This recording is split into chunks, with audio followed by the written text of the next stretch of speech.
YouTube, it's your boy, Blue Blood Sports TV, back at y'all with another one.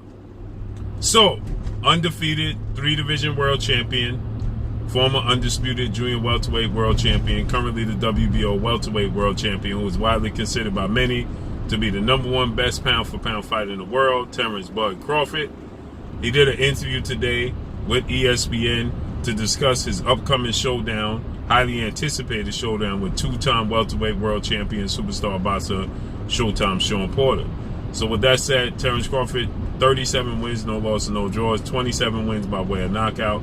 He's 33 years of age, stands at 5'8" with a 74-inch arm reach. Terence Crawford will be 34 years of age by the time this fight comes to fruition. Terence Crawford will be 34 September 28th. Shawn Porter, 31 wins, 3 losses, 2 draws, 15 wins by way of knockout. Shawn Porter is 33 years of age. He stands at 5'7" with a 69-inch arm reach. He too will be 34 years of age by the time this fight comes to fruition, because Shawn Porter turns 34 October 27th. So the fight is scheduled to take place November 20th, Las Vegas, Nevada, Mandalay Bay Arena. So with that said, Terence Crawford, he held his press conference today, or interview today, semi-press conference, however you want to look at it, so choose to look at it, to promote this upcoming fight with Shawn Porter. Okay, this is being considered the biggest fight in Terence Crawford's career, and Terence Crawford, is admitting of not having that big, high-profile, lucrative fight in his career. Okay, this represents the biggest fight in Terence Crawford's career against Shawn Porter. Okay, so Terence Crawford, he's in this interview, he states that Shawn Porter, represents the biggest fight and challenge in his career. Terence Crawford, he's admitting of that. Okay, and so Terence Crawford is highly frustrated and he's annoyed by all the talks that he hasn't had that big lucrative fight, but he's admitting of it. Okay, and so Terence Crawford, he admits that he's been trying to secure a showdown with legendary 8-division world champion, iconic Filipino superstar boxer Manny Pacquiao for the better part of 4 or 5 years, and has been unable to secure that fight, mainly due in large on the part of his promoter, legendary promoter, top-ranked CEO and promoter, Bob Arum. Okay, Bob Arum,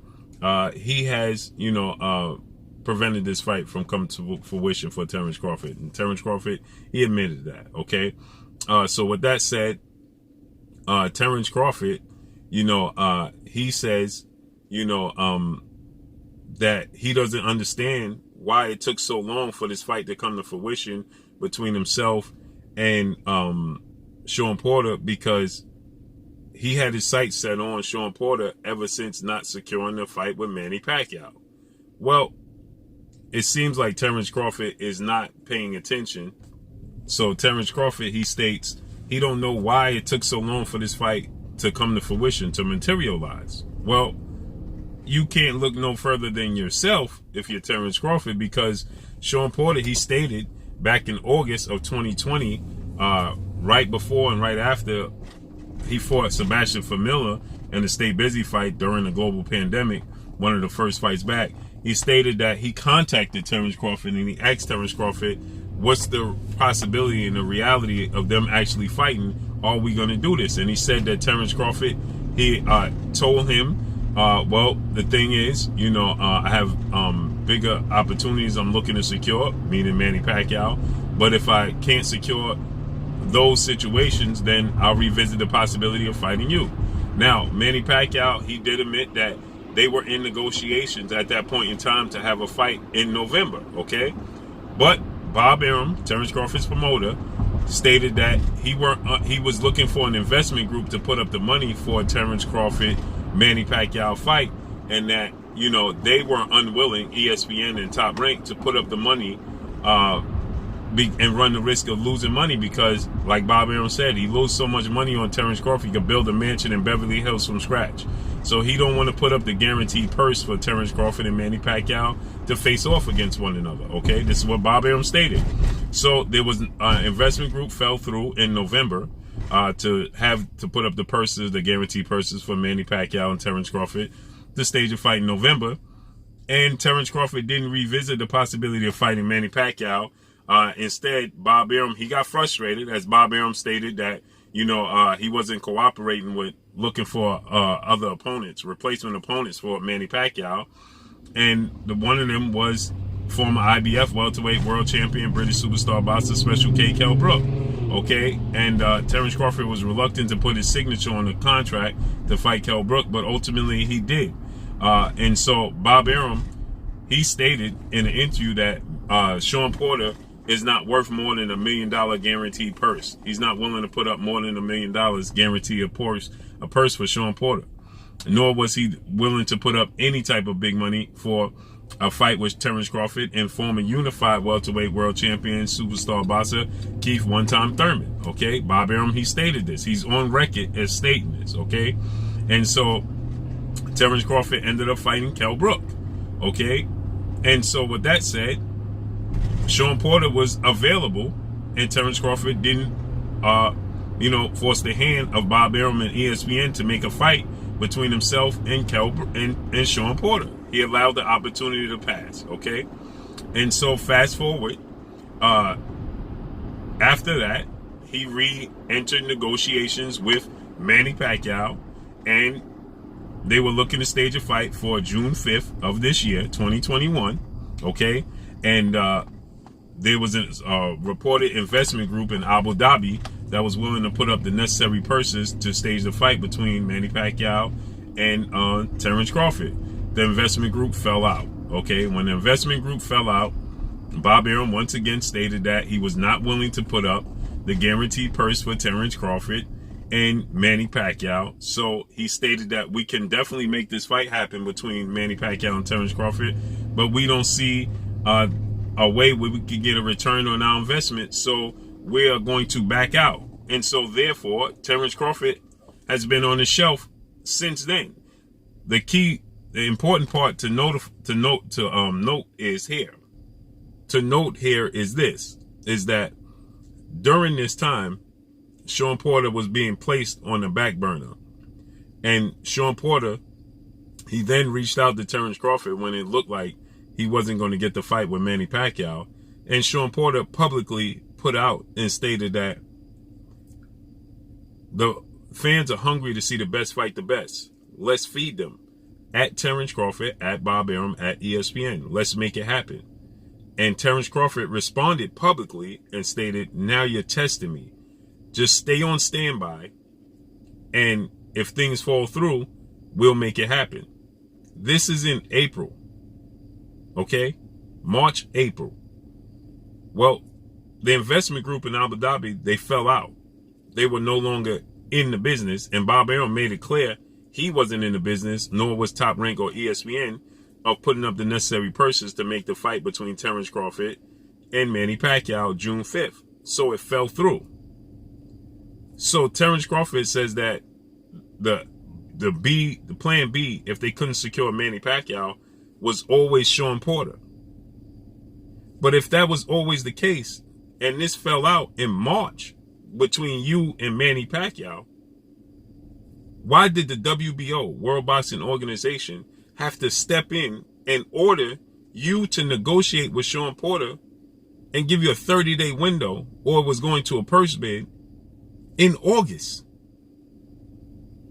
So what was Terence Crawford and his team doing this entire time from March to August?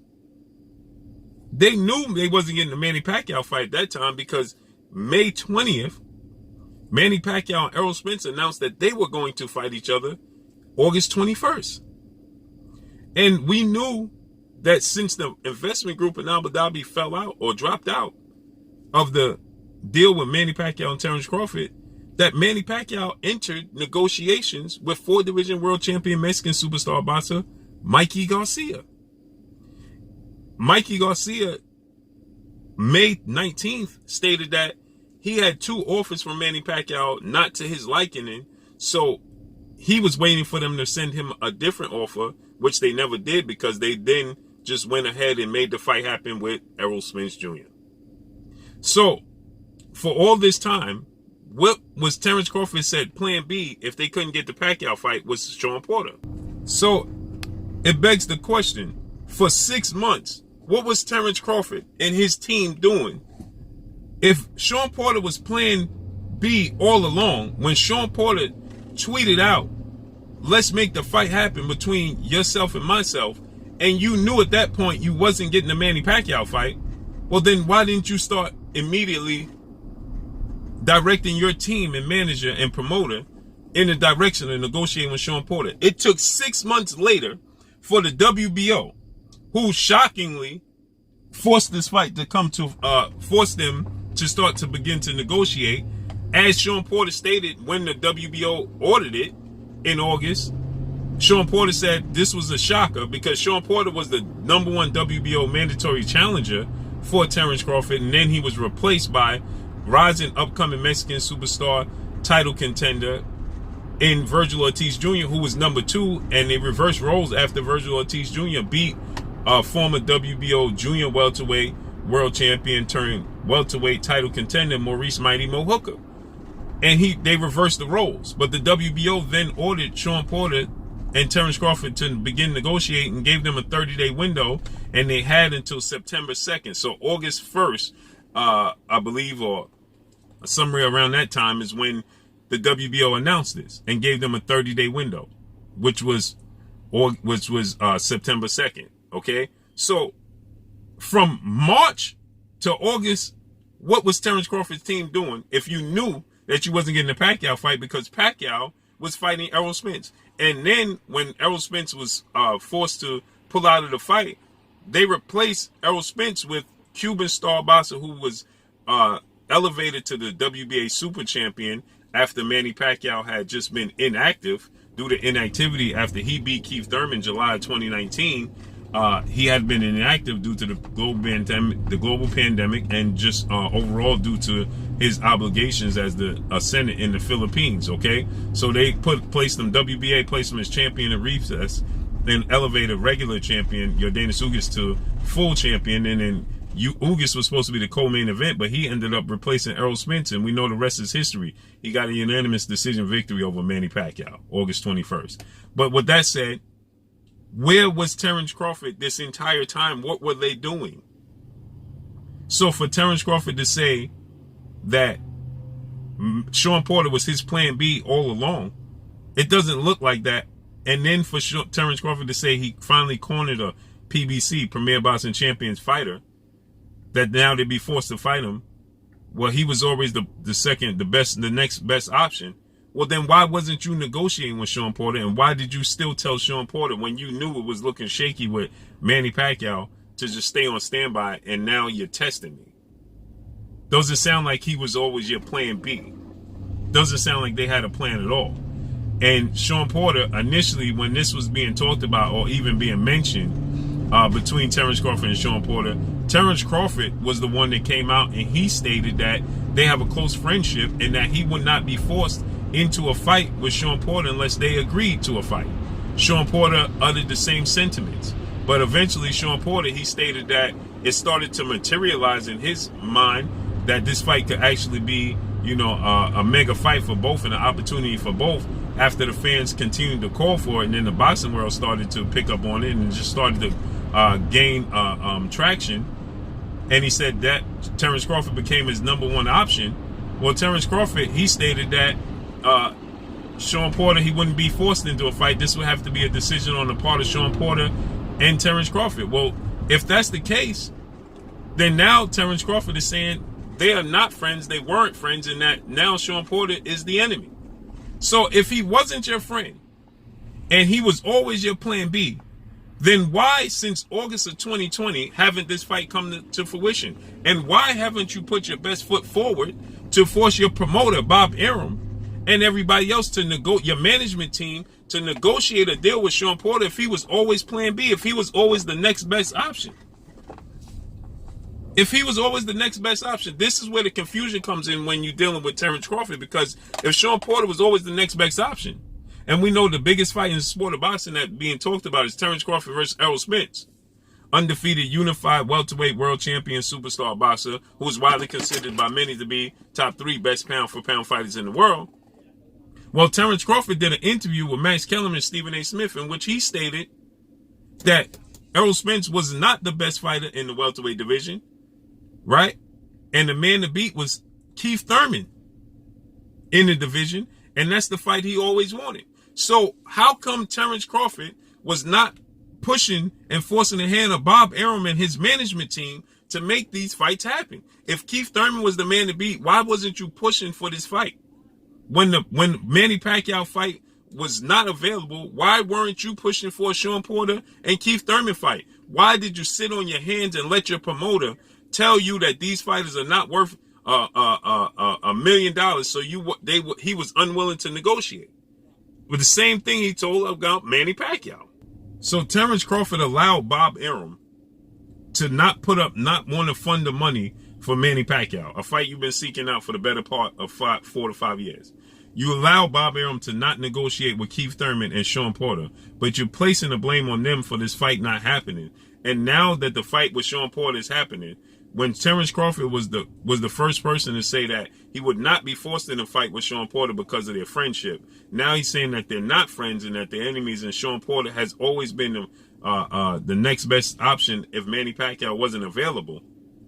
But at one point in time, you say Keith Thurman was the man to beat. So why didn't you force your promoter's hand to make these fights happen when your promoter is telling the world he stopped the fight? He's not willing to negotiate with Shawn Porter. Bob Arum even stated that he picked up the phone and called the WBO, World Boxing Organization, and asked them why did they order Shawn Porter versus Terence Crawford. And clearly he wasn't happy about it, because he said the response that the WBO gave him was that they had to do something because they gave Terence Crawford a pass for 2 years and didn't give him a mandatory. And Bob Arum said, well, I guess we got to negotiate with Shawn Porter. So when Terence Crawford says he don't know what took so long, you do know what took so long. You have to hold your management team and your promoter accountable for them not securing the fights that you've been seeking all along. And you have to hold yourself accountable for not pushing them to make these fights happen. Period. So now he's saying that Shawn Porter is the enemy, and that Shawn Porter was always the plan B, and he was the next best option if he couldn't get the Manny Pacquiao fight. So let's see how this all unfolds November 23rd. Can't wait. That's all I got for y'all. Make sure you hit the like button. Drop a comment in the comment section. Let me know what y'all think. Y'all already know what it is. It's your boy Blue. Hate, like, comment, and subscribe. If you haven't subscribed, hit the subscribe button, hit the like button, hit the bell icon to get all the new notifications. Follow me on Instagram at Blue Blood Sports TV, all one word. Y'all already know what it is. Shout out to the entire LDBC. Shout out to New Media. Shout out to Black Media Row. Make sure you like and share these videos. That's all I got for y'all. Peace. Hi, my name is Heather the Heat Hardy, and you're watching Blue Blood Sports TV.